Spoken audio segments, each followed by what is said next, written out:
स्वामी जी, रवा ता दारू पियते हो कब? नहीं नहीं, तौबा तौबा। लेकिन रवा के आँख ता कुछ और ही कह रहा हा। अखियां तो तोहार भी बोलता। अब ता हमार आँख में कुछ ता दिखाई देत बना। हाँ, अब तो तोरे आँख में बहुत कुछ दिखाई दे रहल बा। तोहरे तन के खूबसूरती हमार होश उड़ा देहलस। ता हमरा के अपन हमराज बना लेना।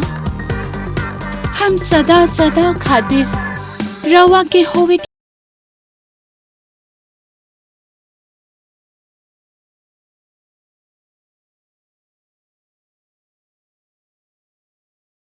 तू तो जनबे करेलू रूबी, मेहनत के कमाई से आज आदमी 2 जून के रोटी भी ना कमा सकेला, और फिर हम तो इतना बड़ा साम्राज्य असही ना खड़ा कइले बानी।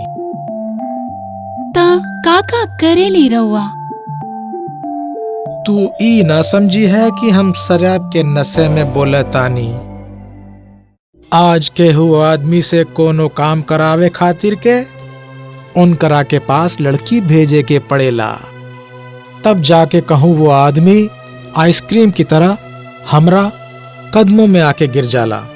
हमार भी एक प्रेमिका रहल, लेकिन उ उल्टा एगो पैसा वाला के चक्कर में आके हमार सच्चा प्यार छोड़कर चल गई। और उ दिन के बाद से हमरा के दुनिया की सारी औरतन से नफरत हो गई बा। वह दिन के बाद से हम दुनिया के सब औरतन के नंगा करके उनकरा में हम अपन प्रेमिका के छवि देखेनी। और काका काम करेली रवा? पूरा देश में सेक्स रैकेट चलावेनी, और अरब के सौदागर के हम 30 लाख में अबही ने 4 गो लड़कियां बेच देले बानी, और उनकरा से 10 के ऑर्डर और मिलल हो। ई देश के अफसर और नेता साला असही भूखा बेड़िया बाड़न। उनकरा के सामने औरत के जिंदा मांस फेंक के उनकरा से चाहे जौन काम कराला। आज बड़ बड़ धुरंधर हमरा पांव छुवेलन, हमरा आगे नाक रगड़ेलन, और हमसे मुंह मांगा दाम देवे खातिर लालायत रहेलन। यही चीज के हम फायदा उठावतनी। ई जनता इतनी भोली बा कि हमार पैर छू के हमरा के दान भी देले और हमके सर आंखों पर भी बिठावे ले।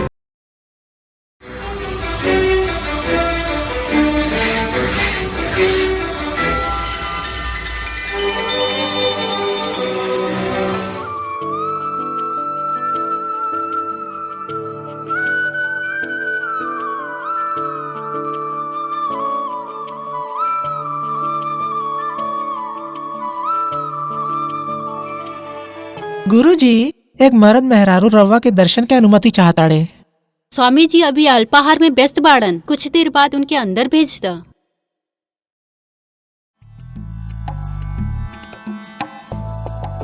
स्वामी जी, लागत बा फिर कौनो दंपति संतान के चाह में रहुआ से आशीर्वाद लेवा की चाहता।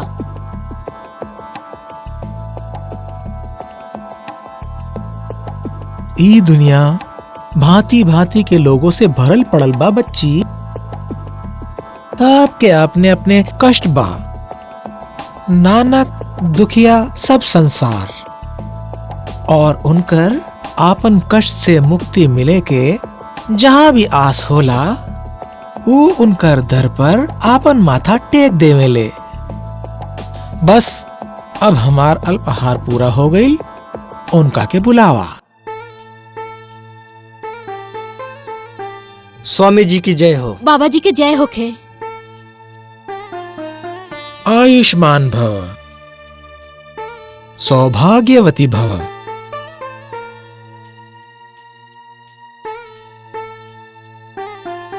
स्वामी जी, रवा के बारे में सुन के बड़ी दूर से आइल बानी दर्शन खातिर। ई आश्रम में हमार उद्धार रवा के कर कमलों से ही होखे। बोला बच्चा, तहरा का कष्ट बा, हमरा से तू का चाहतड़? हम सुनले बानी स्वामी जी, रउआ की यह आश्रम में कईगो नी संतान जोड़ आपके शरण में आयल बा, जौना लोगन के राउर आशीर्वाद पाके संतान सुख मिलल बा। हमार शादी के 3 साल से अधिक हो चुकल बा, लेकिन हमरे वंश के रोशन करे वाला चिराग नहीं मिला। बाबा जी, हम दुनिया के ताना सुन सुन के दुखी हो चुकल बानी। हमर घर परिवार के लोग हमरा के बात कह के परेशान करेलन। हमर सास हमके घर से निकाल के इनका दूसर ब्याह करे के धमकी देतड़ी। यदि हम मां ना बन पैनी तो हम आत्महत्या कर ले। ना ना बालिके, आत्महत्या के बारे में सोचना भी पाप बा। जे भगवान तोहरा के इतना सुंदर तन, मन और वर दिले बाड़न, उहे तुहार गोद भी भरी हन। भले हम माध्यम बानी, लेकिन देवे वाला ऊपर वाला। कितना उच्च विचार बा रउआ। रउआ के दर्शन पाके हम धन हो गए नहीं कि राउर हमार मार्गदर्शन करी। ये आश्रम के नाम स्वर्ग आश्रम ई खातिर रखल बा। यहाँ आवे वाला हर लोग के सब सुख सुविधा और आराम मिले। स्वामी जी, हम रउआ के और ये आश्रम के हमेशा कर्ज रहब जा। ठीक बा बच्चा, शाम में आके आपन औषधि ले जेह। प्रणाम। प्रणाम बाबा, प्रणाम।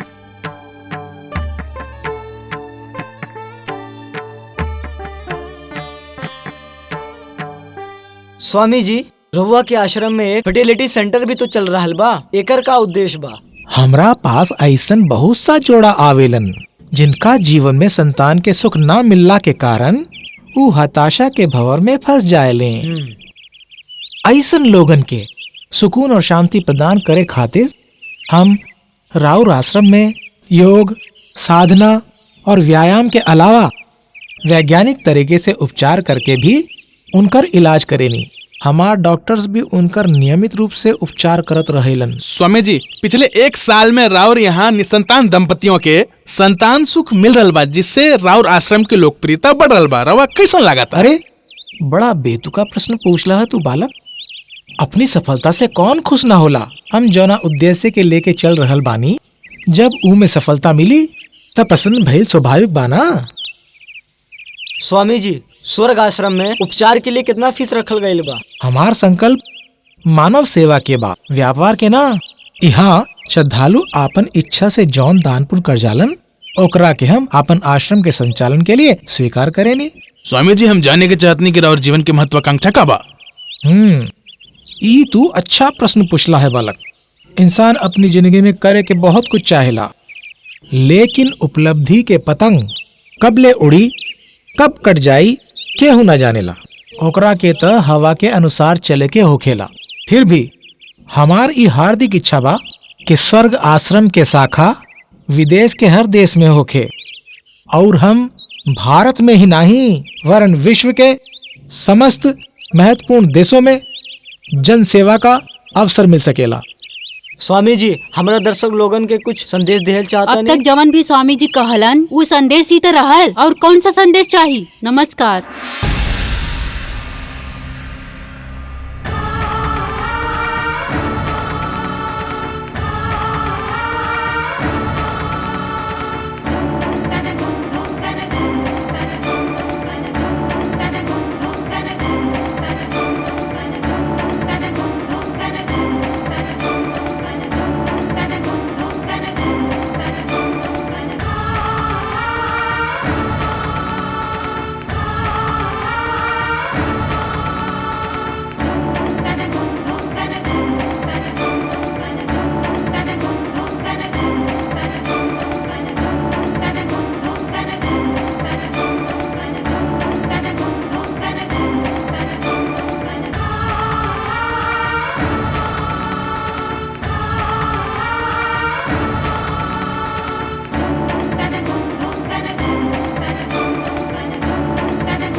नाही नाही बालिका, साधना करत समय आपन आसन नहीं छोड़े के।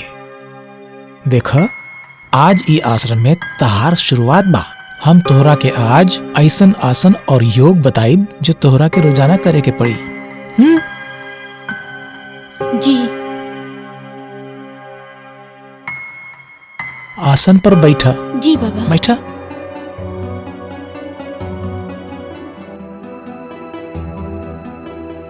बालिके, साधना करत समय साड़ी ना पहनल जाला। जी। उतार द, एकरा के उतार द। जी। जी।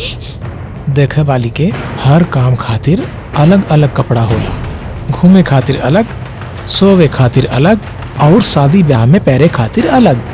एहमे इतना शर्मैले के बाद का आवा, ई साड़ी खोल द। जी।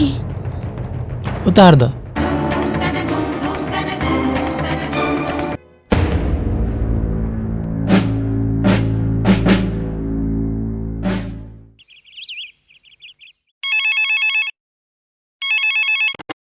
हेलो। हम स्वर्ग आश्रम से सुचित्रा बोलत आनी। मंत्री जी बाड़न? हाँ हाँ सर, स्वर्ग आश्रम से सुचित्रा जी के फोन बा। अच्छा, सुचित्रा जी। हेलो। सर, हम सुचित्रा बोलत आनी। ओहो, सुचित्रा जी, कहीं कैसे याद कैली? हाँ सर, रहुआ की याद होगी, रहुआ स्वामी जी से वादा कैले बानी हमरा आश्रम के पास जोन 50 बीघा सरकारी जमीन खाली पड़ल बा, उकरा के आश्रम के नाम करवा देब। सुचित्रा जी, बिल्कुल याद बा। और ओकरे ऊपर कार्रवाई भी चला था। स्वामी जी एकरा खातिर 2-3 चेक भेज भी चुकल बाड़न। यदि एगो दोगो चेक और मिल जाई तो जमीन तो आश्रम के नाम हो ही जाई, समझला। स्वामी जी कहाँ बाड़न? 1 मिनट होल्ड करी सर, हम उन्हीं से बात करा देता नहीं। हाँ हाँ मंत्री जी, का बात बा? रवा के अबही चेक से मन भरल नहीं खे का?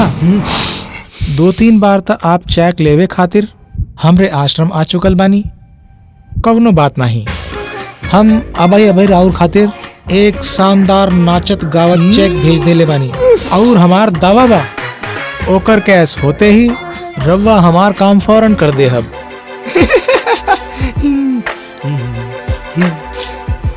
वकील साहब, इली फाइल रउआ चली। अब ही हमारा से केहू लोग मिले आवता। ठीक बस रउआ जाई। प्रणाम।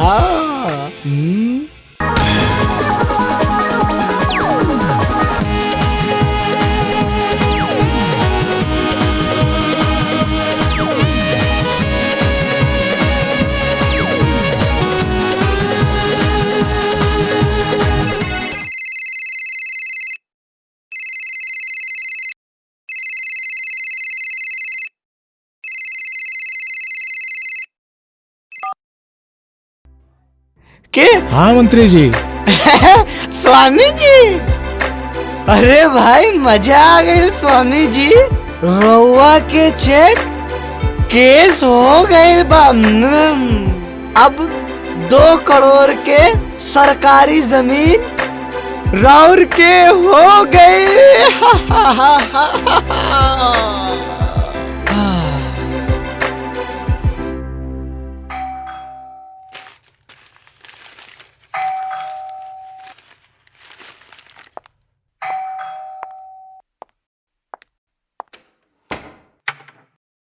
अरे नेहा,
गरम गरम चाय।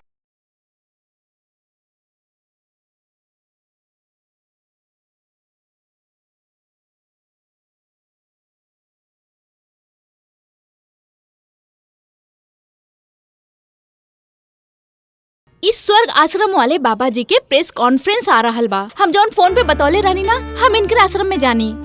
इनकर दावा बा, इनकर योग साधना और दवाई से गर्भवती होके के आसार बन जाला। अरे दीदी, कहाँ ये ढोंगी बाबा लोग के चक्कर में पड़ल रहे लो? अगर ये इलाज करतन तो डॉक्टर लोग के पूछत ना नेहा, ये अपन तरीका से उपचार करेलन। वो तो ठीक बा दीदी, लेकिन न्यूज़पेपर, न्यूज चैनल आप देख ली ना, कितना ढोंगी बाबा लोग के बारे में बतावल जाला। और तो और ना जाने कितना काला धंधा में इन्वॉल्व रहेलन। ना नेहा, सब लोग एक जैसन थोड़े होखेलन। रउआ काहे पक्ष लेता नी स्वामी जी के? देखा नेहा, कोई आदमी कैसन भी होखे, अगर वो हमने खातिर कुछ अच्छा करता तो हमने क्या और का चाहिए। लागत बा ये स्वामी तोरा के पूरी तरह अपना रंग में रंग ले ले बा। हमार बस चले दीदी, ता ऐसन स्वामी लोग के पब्लिक के सामने नंगा करके सलाखन के पीछे भिजवा दी। अच्छा बाबा, बाबा जी के जेल में तू बाद में पहुँचैया। पहले तू कपड़ा बदलला, तो हर जीजाजी आवते होखे, फिर हमने के घूमे जाल जाई। ठीक बा दीदी।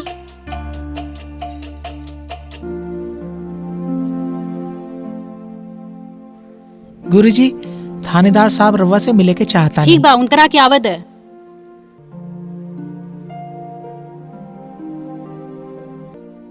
स्वामी जी प्रणाम, गोड़ लगा तनी। आई आई थानेदार साहब, ये बार तो बहुत दिन बाद आइल बानी। सब ठीक तबा? सब ठीक बा महाराज, रवा खातिर खुशखबरी लेके आइल बानी। अच्छा जल्दी बताई। पिछली बार लोहा के जौन थोक व्यापारी रवा पास पेट दर्द के इलाज करवाए आयल रहल हो ना? हाँ, अब तो ठीक बा ना? हाँ, ठीक तो बा महाराज, लेकिन उस ससुरे के न जाने कैसे पता लगिल हो कि फर्टिलिटी सेंटर में ओकर ऑपरेशन करके ओकर गुर्दा निकाल दियल गिल बा। अच्छा, हुआ गुर्दा जौन मंत्री के साले के लगावल गइल बा? हाँ, उहे उ ससुरा FIR दर्ज कराए आयल रहे। अब का होखी? अरे रवा घबरात काहे बनी?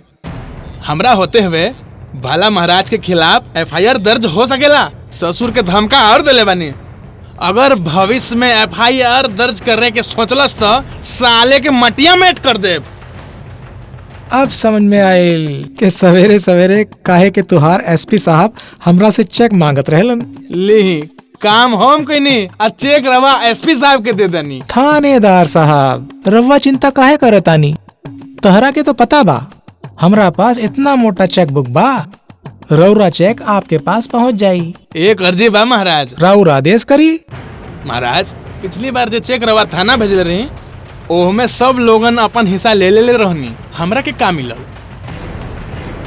हम चाहतनी चेक थाना भेजे के अलावा चेकवा हमरा यहीं मिल जाए।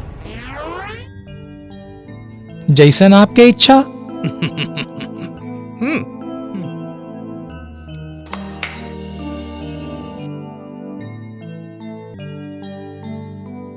देखा, थानेदार साहब को सैफ अली जी के पास ले जा।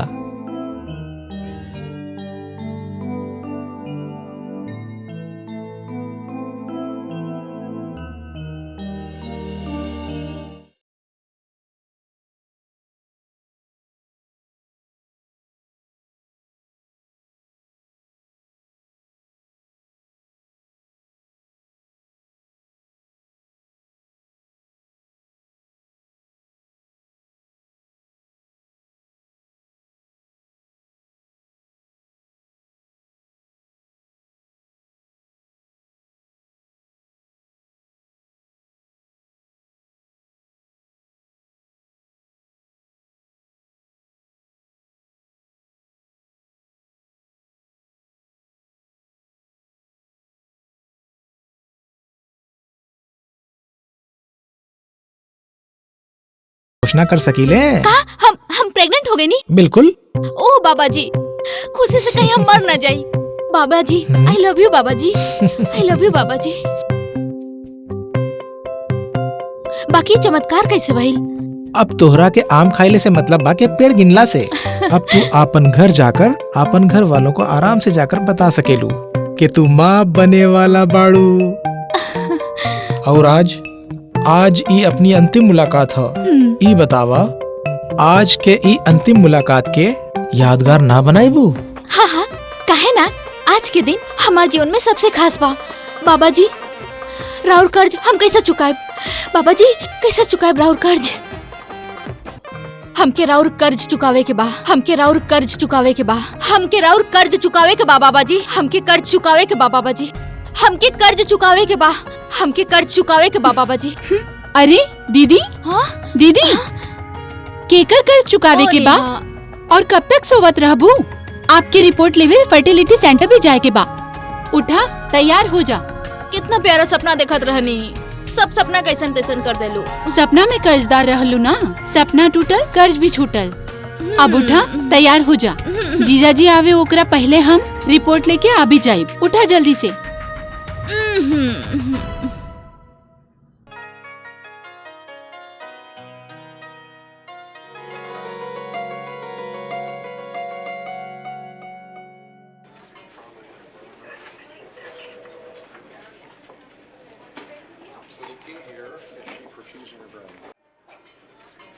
इली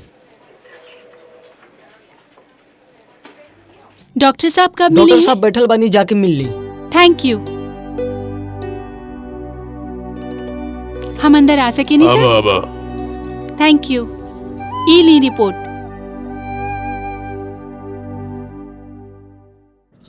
ई रिपोर्ट तार हो? जी नहीं, ये हमारे सिस्टर के बा बाहर बैठल बाड़ी।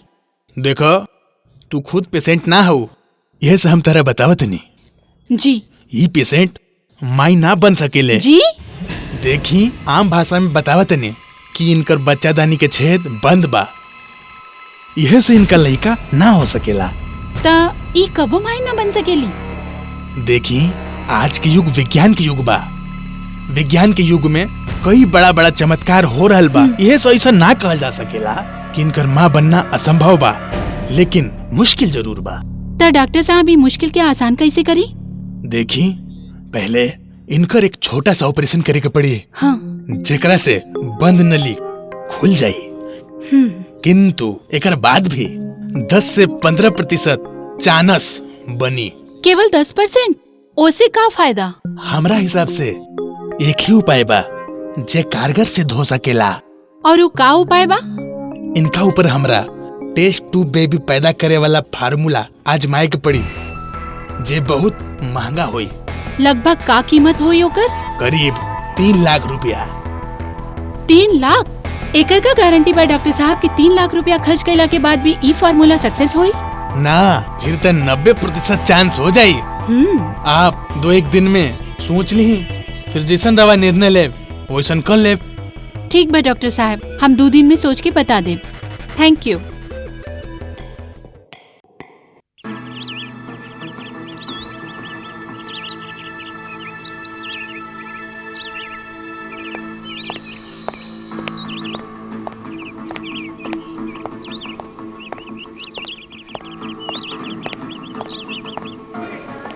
डॉक्टर साहब बाड़े, अंदर बाड़े।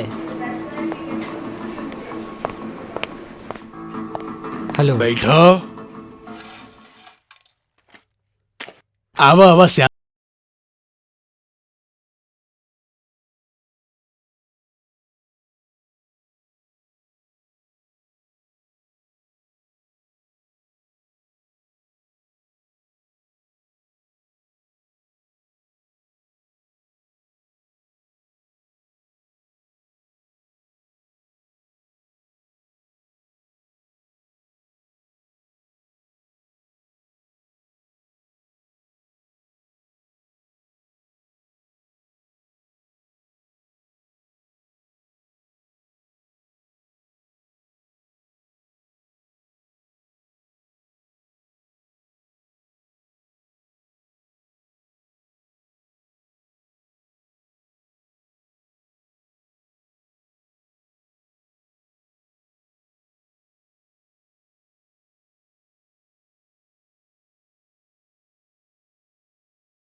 स्वामी जी नमस्कार।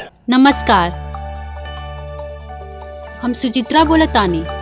बोला डॉक्टर, का काम बा? सुचित्रा जी, स्वामी जी के बता दे जैसा वो चाहत रहनी वैसन हो गिल बा। मतलब?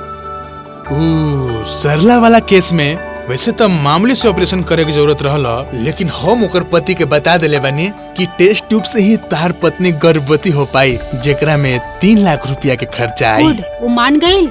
हाँ, मान भी गिल बा और 3 लाख के चेक भी दे गिल बा। चेक हम भेजवा रहल बानी। शाबाश डॉक्टर, तू 10-15 दिन में कौनो न कौनो मुर्गा जरूर फंसा लेला। स्वामी जी बहुत खुश होखी हैं। अरे हमसे कहाँ प्रसन्न होई नी स्वामी जी, उनका के तो तू ही खुश कर पाएलू। जहाँ तू उनकर गोद में बैठलू उनका चेहरा हरहरा जाए। चुप रहा।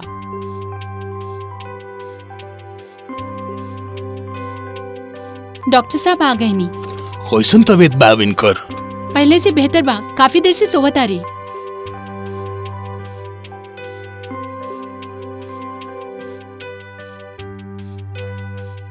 कोई बात नहीं है, सोई दे इनका के। हाँ, शाम में इनका के घर ले जा सके। वैसे हमार तरफ से सारी कार्यवाही पूरा हो चुकल बा जी। और हमरा विश्वास बा कि सब कुछ अच्छा ही होई। लेकिन फिर भी कोई तकलीफ हो तो हमरा के बताई। जी बिल्कुल। डॉक्टर साहब, जी, वो स्वामी जी से मुलाकात हो जाए का? इस समय तो साधना पे बैठल हुई हैं। काहे, का बात बा? हाँ, ई हमार सहेली बाड़ी। हेलो। बाहर देश से आयल बाड़ी, इनका के उनसे मिले के बा। हाँ, शाम में मिलवा दी ना इनका के। वैसे का समस्या बा इनका? ना ना ना, प्रॉब्लम कोनो नहीं खे। बस काहे कि इनके भाई से बात भइल रहल ता वो बतौले रहले कि स्वामी जी के कोनो प्लान बा न्यूयॉर्क में आश्रम खोले के। हाँ हाँ, बात तो सही। बस वही के बारे में बात करे के बा। ठीक बा, शाम की आरती के बाद इनकर मुलाकात फिक्स करा देता नहीं। अच्छा ठीक बा, thank you doctor. Thank you. धन्यवाद।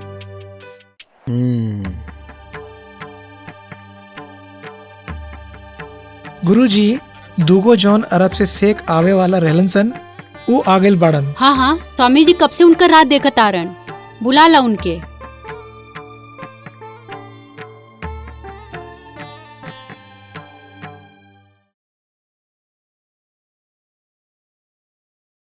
अस्सलाम वालेकुम। अस्सलाम वालेकुम। नमस्कार शेख साहिबान। नमस्कार। पंडित, तू तो बहुत बड़ा आश्रम बना के बैठल बाड़ा, बहुत नाम बात हार। हम तो सोचले रही कि तू कोई छोटा सा मंदिर लेके बैठल हो। यहाँ के लोग तारा भगवान जान के पूजेला। ई ता राव लोग के आशीर्वाद बा। तारा एजेंट के हम ऑर्डर दिले रहनी, मिलल? हाँ हाँ सर, रहुआ के ऑर्डर मिल गई बा। रहुआ के पार्सल तैयार बा। कितना पार्सल बा? 4। लेकिन हम तो 8 पार्सल के ऑर्डर देले रहनी। देखी, अब वही तो हमार डील के शुरुआत भइल बा। अब जाना नहीं कितना रिस्क बा। अब वही 4 ले जाई, बाकी हम भिजवा दे। कमाल बा। रौर के एजेंट बोलस एक एक लड़की के 5-5 लाख रुपया ले। हमरा के कबूल बा। फिर भी 4 गो के ही इंतजाम भइल बा। ई बार तो रवा लोग 4 गो ले जाएं, बाकी के हम खुद पहुंचा दे।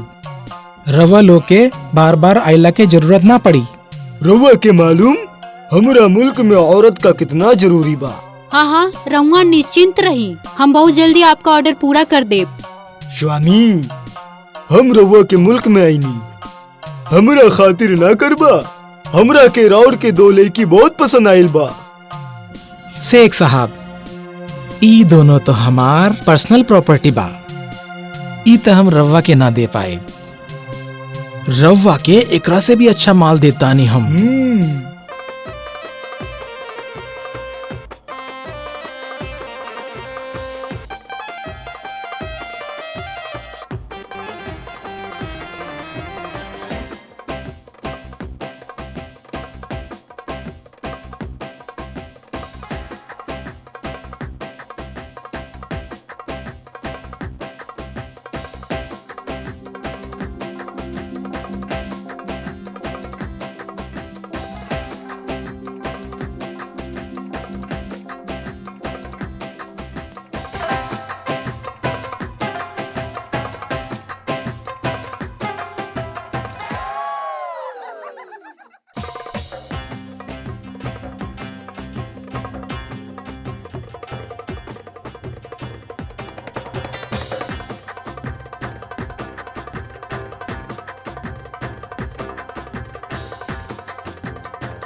कहाँ गिलन स्वामी जी? अरे थानेदार साहब, रउआ रउआ ए समय आपके तो पता बा स्वामी जी ए समय संध्या में बैठल रहेलन और वो केहू से ना मिलेलन। हमरा मालूम बा, हमरा पास स्वामी जी के नाम गिरफ्तारी वारंट बा। का? हाँ हाँ, गिरफ्तारी वारंट बहुत खुराफाती कर लेलन वहाँ के। अब उनके दिन बदले वाला बा। ऊ जे अरब के शेखवन के जौन यहाँ के लड़की सब बेचले रहे ऊ पकड़ गइल बड़ी सन और ऊ सब स्वामी जी के नाम भी ले ले बड़ा सन। अब हमनी के कुछ वो ना कर सकते। नहीं नहीं, ऐसा मत करी, गजब हो जाई। स्वामी जी का इतना बड़ा साम्राज्य पल भर में धराशायी हो जाई। अब हम कहाँ तक आड़े आए और तू कब ले साथ देबो उनको? नहीं नहीं थानेदार साहब, कुछ करी न तो हम सब बर्बाद हो जाई। तू इतना चिंता काहे करता रू? स्वामी जी से भी तारा मिलत रहल, वो हमहू तारा दे सकीनी। हाँ, तानी लोगन के बचाए खातिर कोई न कोई रास्ता हम जरूर निकाल ले। हमरा के ही ना, स्वामी जी के भी बचावे के कोनो रास्ता अगर रउआ निकाल सकेनी, हम रउआ के हर इच्छा पूरी हम कर देब। मजबूर बनी।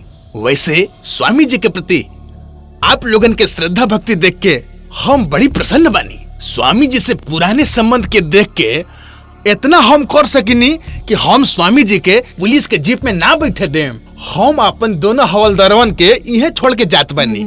जब स्वामी जी आस तो आप तीनों अपन गाड़ी में हमार हवलदारन के साथ आ जास।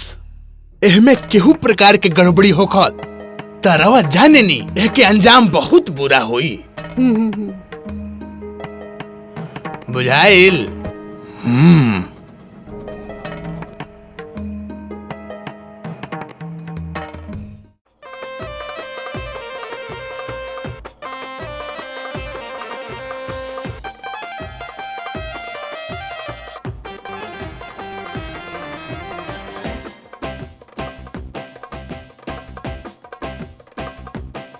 स्वामी जी, जब तक हमार गोद नहीं के भर जात ना, हम रउआ के छोड़ब ना।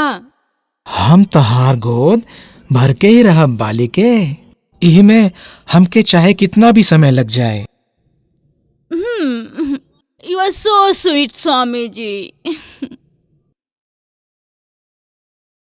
अच्छा स्वामी जी, एगो बात कही। बोला बालिके। रउआ लगे इतना पैसा बाटे, फिर रउआ ऐसा साधु के जैसन काहे रहनी? हम कुछ समझनी ना बालिके। हमार कहे के मतलब बा हम्म कि रउआ अपनी बाल कटवा के फिल्म स्टार जैसन रहल करी ना। फिल्म स्टार्स खुद हमरा पास आशीर्वाद लेवे आवेलन बालिके। बाकी वो खुला हवा में सांस तो लेवेलन और रउआ बानी के बस आपन जीवन एक ही कमरा में बितावतानी। हाँ, ई बात तो तहार सही है बालिके। तनी सोची, रउआ और हम खुला सड़क पर मोटरसाइकिल पर लॉन्ग ड्राइव खातिर जाई तो कितना मजा आई।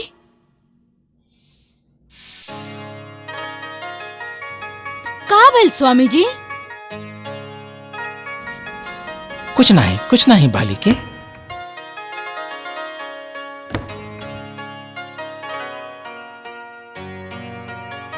गुरुजी, सोम सिंह जी आपसे प्रवेश की अनुमति चाहता नहीं। हाँ, उनका के आवेदा।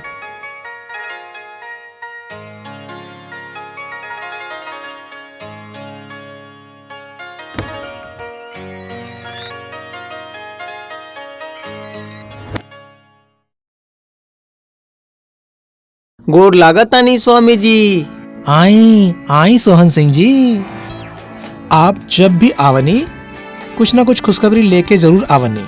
इहे खातिर आपके आइल हमरा के बहुत अच्छा लागेला। सब आपके आशीर्वाद बा स्वामी जी। तब बोला, आज आपके आइल कैसे होखल? आज के खबर सुन के आप खुश जरूर हो खब। अपन 1 करोड़ के हीरोइन लेके जहाज जौन मुंबई पहुंचल, उनकरा से अपन पूरा माल सही सलामत गोदाम में पहुंचा दिया गइल बा। शाबाश, ई तो बहुत अच्छी खबर हो। एकरे अलावा स्वामी जी, ई मुल्क में जौन जौन पान वाला के पास अपन माल जाला, उनकरा तक भी सही सलामत माल पहुंचा दियल बा। शाबाश, तू बहुत काम के आदमी साबित हो रहल बाड़ा सोहन सिंह जी। सब राउर के आशीर्वाद बा स्वामी जी।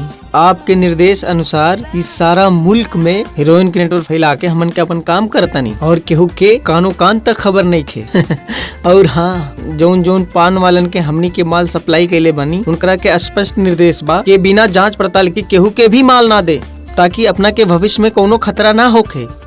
हम आपसे बहुत खुश बानी सोहन सिंह जी। अब की बारी विदेश में हमार आश्रम के कोनो शाखा खोलल जाई तो ओकर हेड हम आपके ही बना दे। आपके आशीर्वाद स्वामी जी असही मिलत रही तो अपना काम के हमहू यही तरह अंजाम देत रहब। ई 1 करोड़ रुपया एडवांस बा। ओह, शाबाश शाबाश। एकरा के संभाली। हम चलत तानी।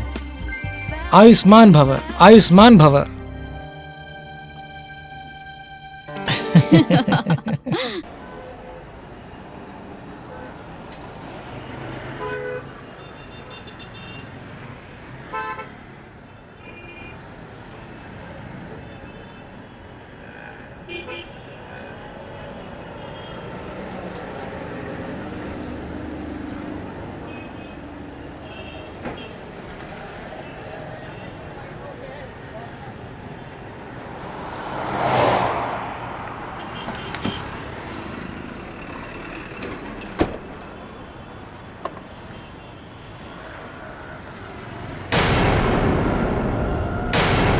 आयुष्मान भव।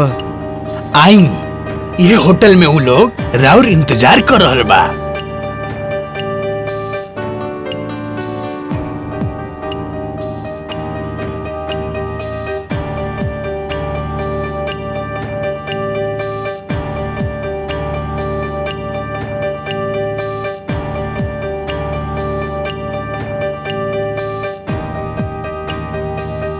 ये सब का चल रहल बा स्वामी जी? आखिर रहुआ काहे कुछ बोलत नहीं खी? ये हम कहाँ गल बानी? बाली के हमरा से मिले खातिर यहाँ एक फॉरेन डेलीगेशन आइल बा, जौन यही होटल में ठहरल बा। हम वही से मिले खातिर आइल बानी। लेकिन थानेदार साहब हमके कुछ और कहले रहनी। ये तो हमके डरा देले रहना। हाँ हाँ बाली के, तू लोगन से मिले से पहले हमारे इनसे बात भइल रहल। इहे खातिर हम चुपचाप तोरा साथे यहाँ चल आईनी। तो फिर थानेदार साहब रहुआ हमरा से झूठ बोलनी? काहे कि हम देखे के चाहत रहनी कि तू स्वामी जी से कितना प्यार करेलू। भगवान ना करस कभी बुरा वक्त पड़े तो स्वामी जी के साथ तो ना छोड़ देबू। तू कहावत सुनले होबू, जब जहाज डूबेला नु तो सब अपन जान बचावेला, कोई केहू के साथ ना देवेला। आखिर हम तो हमेशा स्वामी जी के साथ ही रहे। अच्छा, तो रहुआ हमार परीक्षा लेते रहनी? जी हाँ। तो फिर का पहुनी? हम ही पहिनी, तू तो स्वामी जी के सच्चा भक्तिन बाड़ू। बुरा वक्त अइला पर तू स्वामी जी के खातिर अपन जान भी दे सकेलू। अच्छा ठीक बा, अब तू आराम करो, हम उन्हीं के बुला के लावतनी। जैसे रवा मिले आइल बनी। कितना लोग बाड़ा डेलीगेशन में? कोई खास ना, 2 पुरुष 1 महिला। हमारे उच्च अधिकारी के फोन आइल रहल ह। उ लोगों के सुरक्षा की व्यवस्था खातिर यह से हम उन्हीं लोग के आश्रम ले जाए खातिर यहाँ बुला ले बानी। लेकिन निश्चित रूप से उन लोगन आश्रम देखा के चाहतारन। बातचीत के बाद वहाँ के प्रोग्राम बना ले। चिंता मत करो, रिलैक्स, हम उन लोग के बुला के लाने तनी।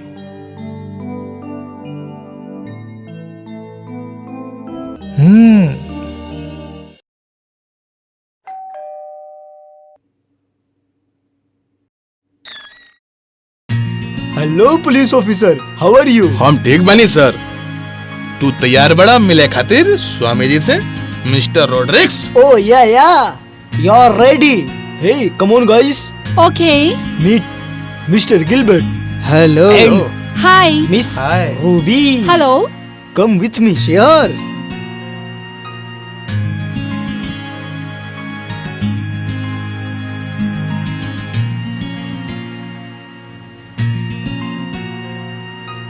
ई हवे स्वामी जी, हेलो। चित्रा, हेलो। प्रणाम रोड्रिक्स, प्रणाम गिलबर्ट प्रणाम। और रूबी। आप लोगन के भारत आके कैसन लागत बा? बहुत अच्छा, ठीक है लागता। अरे रहुआ भोजपुरी जाना तानी? ओ, अच्छा तरह से। दरअसल हमार बाबूजी न्यूयॉर्क में बाड़े और हमार माई छपरा के हाई त मने हम एगो मिक्स भारतीय हाई। फिलहाल हम उहे कंपनी में नौकरी करतानी जेकर मालिक के रवा स्वर्ग आश्रम न्यूयॉर्क में खोले खातिर कहले रानी। हमार स्वामी जी के जीवन के सबसे बड़ा महत्वाकांक्षा बा कि उनके स्वर्ग आश्रम की शाखा सभी देश विदेश के शहर में होके। पहले इहे लोग के आए के प्रोग्राम रहल हा, लेकिन ये लोग भोजपुरी ना जानेला, हमरा इनके साथ आवे के पड़ल। I don't know. सुनिए हमार बात स्वामी जी, अब हम राउर आश्रम देखे के चाहतानी, उनकर काम के हम देखे के चाहतानी और हम चेक करे के चाहतानी। हाँ हाँ, काहे नहीं। हम लोगन योग साधना से लोगन के बीमारी के ठीक करे के प्रयास करेनी और मेडिसिन से टेंशन से दूर करे के उपाय भी हम ही बतावेनी।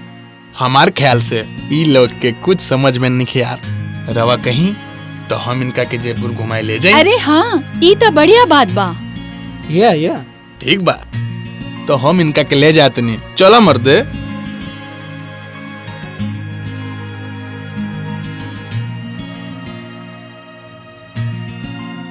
स्वामी जी, हमरा लागता रवा हमसे अकेले में बात करे के चाहतानी। आपके नजर बड़ा पारखी बा। तू ते हमरे मन के बात समझ गईलू, लेकिन घबराई ना। ई बालिका हमरे शरीर का एगो अंग है, हम एकरा के सामने कोनो भी बात कर सकेनी। वैसे भी स्वामी जी शाम के आरती के समय हो गईल बा, हम आरती करे जातानी, तब तक रहूँगा रूबी जी से बात कर ली। ठीक बा बालिके, जैसन तू उचित समझा। नमस्कार। चलिए हम लोग भी हमार कमरा में चला, वहीं आराम से बात होगी। हाँ, शायद यह उचित रही।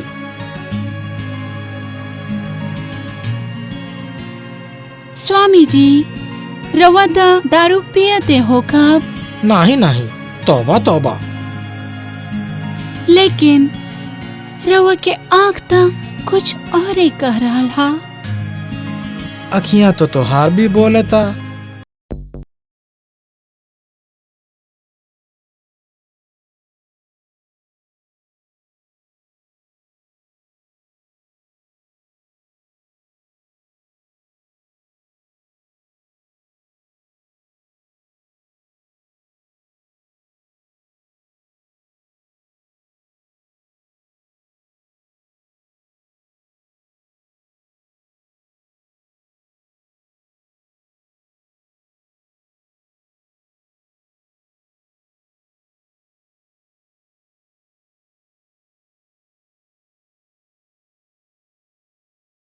जाला तू तो जनबे करेलू रूबी, मेहनत के कमाई से आज आदमी 2 जून के रोटी भी ना कमा सकेला, और फिर हम तो इतना बड़ा साम्राज्य असही ना खड़ा कइले बानी।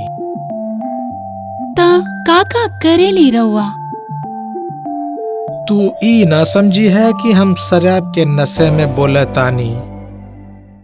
आज केहू आदमी से कोनो काम करावे खातिर के उनकरा के पास लड़की भेजे के पड़ेला, तब जाके कहूँ वो आदमी आइसक्रीम की तरह हमरा कदमों में आके गिर जाला।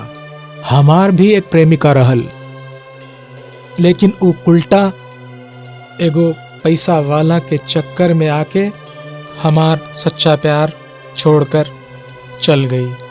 और उ दिन के बाद से हमरा के दुनिया की सारी औरतन से नफरत हो गई बा। वह दिन के बाद से हम दुनिया के सब औरतन के नंगा करके उनकरा में हम अपन प्रेमिका के छवि देखेनी। और काका काम करेली रवा? पूरा देश में सेक्स रैकेट चलावेनी, और अरब के सौदागर के हम 30 लाख में अब ही ने 4 गो लड़कियां बेच देले बानी, और उनकरा से 10 के ऑर्डर और मिलल हो। ई देश के अफसर और नेता साला असही भूखा बेड़िया बाड़न। उनकरा के सामने औरत के जिंदा मांस फेंक के उनकरा से चाहे जौन काम कराला। आज बड़ बड़ धुरंधर हमरा पांव छुवेलन, हमरा आगे नाक रगड़ेलन, और हमसे मुंह मांगा दाम देवे खातिर लालायत रहेलन। यही चीज के हम फायदा उठावतनी। ई जनता इतनी भोली बा कि हमार पैर छू के हमरा के दान भी देले और हमके सर आंखों पर भी बिठावे ले।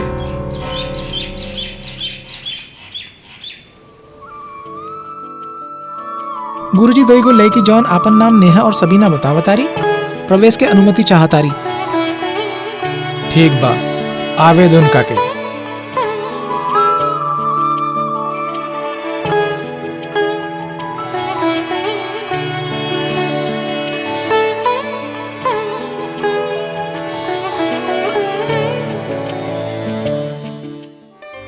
नमस्कार स्वामी नमस्ते जी। स्वामी सदा जी। सुखी रहा देवी लोग। बैठा। राउर आश्रम बहुत ही अच्छा बा स्वामी जी। हमके यहाँ आके बहुत ही अच्छा लागल। हमार भैया न्यूयॉर्क में रहलन। हाँ, हम जानेला वाली के। अब तू ही लोग हमारे बारे में उहाँ बताइबू जौना के हमके वहाँ आश्रम खोले के अवसर मिली। बिल्कुल ठीक कहनी स्वामी जी। ई सारा रिपोर्ट तैयार कर लेली बिया और राउर आश्रम के जितना भी संस्कार बा हम कैमरा में कैद कर लेले बानी। रवा चाही ता देख भी सकतानी। एकरा से फायदा ई हुई कि जौन भी काम रह गइल बा हम ओके जोड़ दे। हाँ हाँ, तो लाई हम देख ले तोहार सीडी।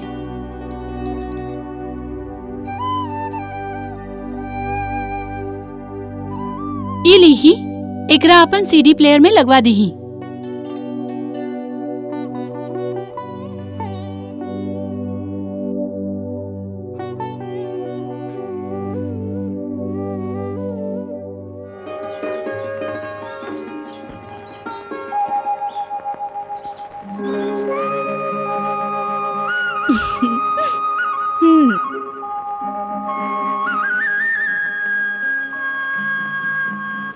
तू ई ना समझी है कि हम शराब के नशे में बोले तानी। आज के हु आदमी से कोनो काम करावे खातिर के उनकरा के पास लड़की भेजे के पड़ेला, तब जाके कहूँ वो आदमी आइसक्रीम की तरह हमरा कदमों में आके गिर जाला। और का काम करेली रहुआ? पूरा देश में सेक्स रैकेट चलावेनी और अरब के सौदागर के हम 30 लाख में अब ने 4 गो लड़कियां बेच देले बानी और उनकरा से 10 के ऑर्डर और मिलल हो। ई देश के अफसर और नेता साला असही भूखा बेड़िया बाड़न। उनकरा के सामने औरत के जिंदा मांस फेंक के उनकरा से चाहे जौन काम कराला। ई जनता इतनी भोली बा कि हमार पैर छू के हमरा के दान भी देले और हमके सर आंखों पर भी बिठावे ले।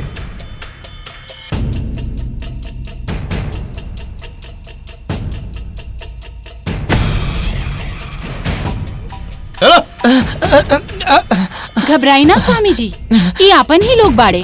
रवा तो इनका जानत हो खब। स्वामी जी और रवा की जानकारी खातिर बता दी, फॉरेन डेलीगेशन से जौन लोग आयल रहलन वो हमरा ही भेजल रहल। रवा जैसन सातिर इंसान के पर्दाफाश करे खातिर हमरा ये सारा नाटक करे के पड़ल। अब जेल में जाके चक्की पीसी। चला यहाँ से। ऐसन साधु संतन पर कैसे करे विश्वास, इनकर काला कर्म से जग के भइल विनाश। न जाने का होई जगत के का होई, न जाने का होई जगत के का होई। स्वामी जी,